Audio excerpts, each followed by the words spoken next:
پہلے سائنسدان نے کہا کہ پہلے یہ زمین آسمان سب چیزیں ایک ہی تھی، ایک بڑا دھماکہ ہوا، اس سے پوری کائنات پھیلی، سورج الگ ہوا، زمین الگ، آسمان الگ۔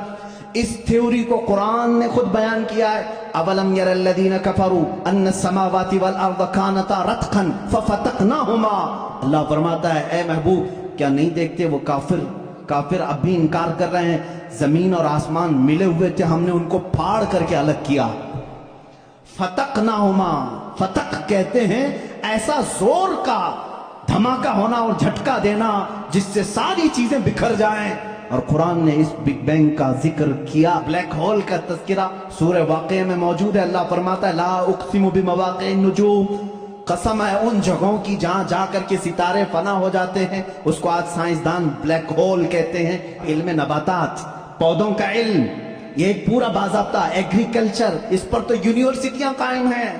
جس میں پودوں کی نشو و نما کے متعلق تحقیقات ہوتی ہے، اور قرآن اس کی تمام تفصیلات بتا رہا ہے۔ وَمِن كُلِّ الثَّمَرَاتِ جَعَلَ فِيهَا زَوْجَيْنِ اثْنَيْنِ، اللہ فرماتا ہے ہر پھل میں ہم نے میل اور فیمیل رکھا ہے۔ آج کے سائنس کہہ رہا ہے ہر درخت میں میل اور فیمیل ہوتے ہیں۔ زولوجی، جانوروں کا علم، وَمَا مِن دَابَّةٍ فِي الْأَرْضِ وَلَا طَائِرٍ يَطِيرُ بِجَنَاحِهِ إِلَّا أُمَمٌ أَمْثَالُكُمْ۔ ایک سائنسدان ہے، اس نے سب سے پہلے کہا جانوروں میں بھی انسانوں جیسی کچھ عادتیں ہیں، میں نے ان پر تحقیق کی ہے۔ اس سائنسدان نے کہا، اور رب تعالیٰ فرماتا ہے زمین میں کوئی جانور ایسا نہیں اور اڑنے والے پرندوں میں کوئی ایسا نہیں، الا امم امثالکم، وہ سب کے سب تمہارے جیسی سوسائٹی رکھتے ہیں، ان کے اپنی برادریاں ہوتی ہیں، ایک ہی خاندان کے ساتھ اڑتے ہیں، آتے ہیں، جاتے ہیں۔ قرآن اس بات کو پہلے بتا چکا ہے۔ شہد کی مکھی پر ایک بندہ ہے جس نے ریسرچ کیا، اس کو نوبل پرائز ملا ہے۔ یہ 1975 میں 1975 میں ایک سائنسدان نے تحقیق کر کے بتایا شہد کی مکھیاں کمیونیکیشن کرتی ہیں، ایک دوسرے سے رابطہ کرتی ہیں، اور ان کو ایک ملکہ ہوتی ہے اور وہ آرڈر دیتی ہے اور اس کے آرڈر کے اعتبار سے سب جاتی ہیں۔ اور قرآن میں دیکھو رب تعالیٰ فرماتا ہے وَأَوْحَى رَبُّكَ إِلَى النَّحْلِ أَنِ اتَّخِذِ مِنَ الْجِبَالِ وَمِنَ الشَّجَرِ بُيُوتًا فَاسْلُكِي سُبُلَ رَبِّكِ ذُلُلًا يَخْرُجُ مِن بُطُونِهَا شَرَابٌ مُخْتَلِفٌ أَلْوَانُهُ فِيهِ شِفَاءٌ لِلنَّاسِ۔ اللہ فرماتا ہے تمہارے رب نے شہد کی مکھی کو یہ علم دیا ہے، اور شہد کی مکھی کا جو ورڈ یوز ہوا ہے عربی میں وہ مؤنث یوز ہوا ہے۔ اللہ قرآن میں فرماتا ہے مکھا نہیں، مکھی۔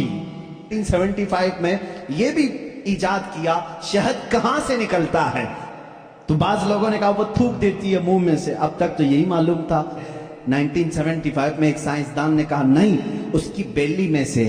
بیلی فیٹ جو ہوتا ہے پیٹ کی چربی، یہاں سے نکلتا ہے۔ رب تعالیٰ فرما رہا ہے یخرج من بطونہا، ہم شہد اس کے پیٹ کی چربی سے نکالتے ہیں۔ اس میں اللہ کی نشانیاں ہیں، اور خود مولا نے فرمایا شفاء للناس، اس میں پوری تمہارے لیے، انسانوں کے لیے شفا ہے۔ اللہ تعالیٰ فرماتا افلا ينظرون الى الابل كيف خلقت، تم نہیں دیکھتے کہ اونٹوں کو اللہ نے کیسے پیدا کیا،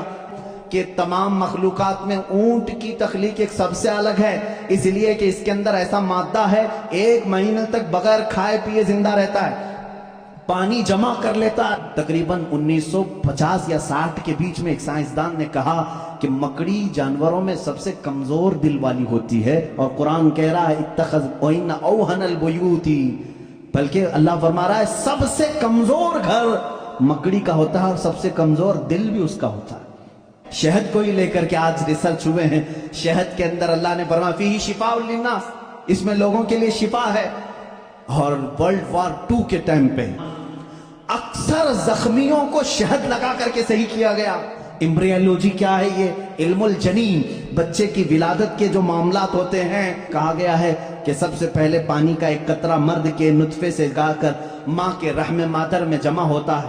پہلے قرآن کی آیتیں پڑھو، وَلَقَدْ خَلَقْنَا الْإِنسَانَ مِنْ سُلَالَةٍ مِنْ طِينٍ ثُمَّ جَعَلْنَا النُّطْفَةَ عَلَقَةً فَخَلَقْنَا الْعَلَقَةَ مُضْغَةً فَخَلَقْنَا الْمُضْغَةَ عِظَامًا فَكَسَوْنَا الْعِظَامَ لَحْمًا۔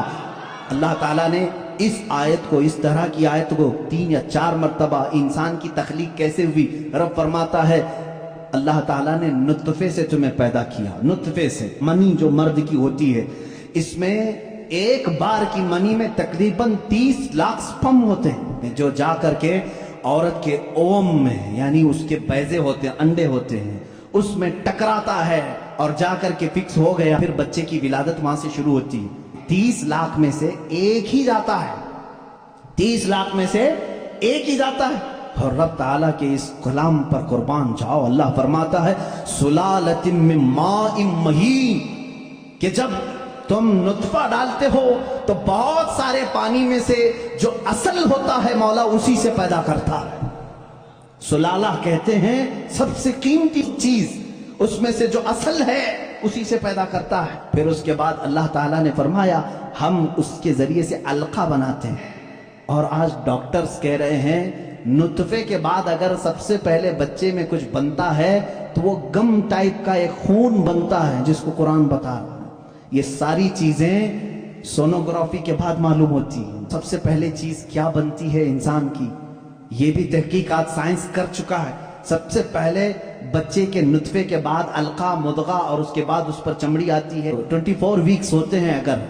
پریگننسی کے تو سب سے پہلے وہ جنین میں سننے کی چیز آتی ہے کیا سننے کی چیز اس کے بعد اس کے اندر محسوس کرنے کی دیکھنے والی چیز آ جاتی ہے 27 ویکس کے بعد پھر اس کے بعد اس کی ہارٹ بیٹ بھی شروع ہوتی ہے اب قرآن کی آیت پڑھو اللہ فرماتا ہے وَجَعَلَ لَكُمُ السَّمْعَ وَالْأَبْصَارَ وَالْأَفْئِدَةَ قَلِيلًا مَا تَشْكُرُونَ ہم نے تمہارے ماں کے پیٹ میں سب سے پہلے سننے کی طاقت دی دیکھنے کی طاقت دی پھر دھڑکنے والا دل عطا کی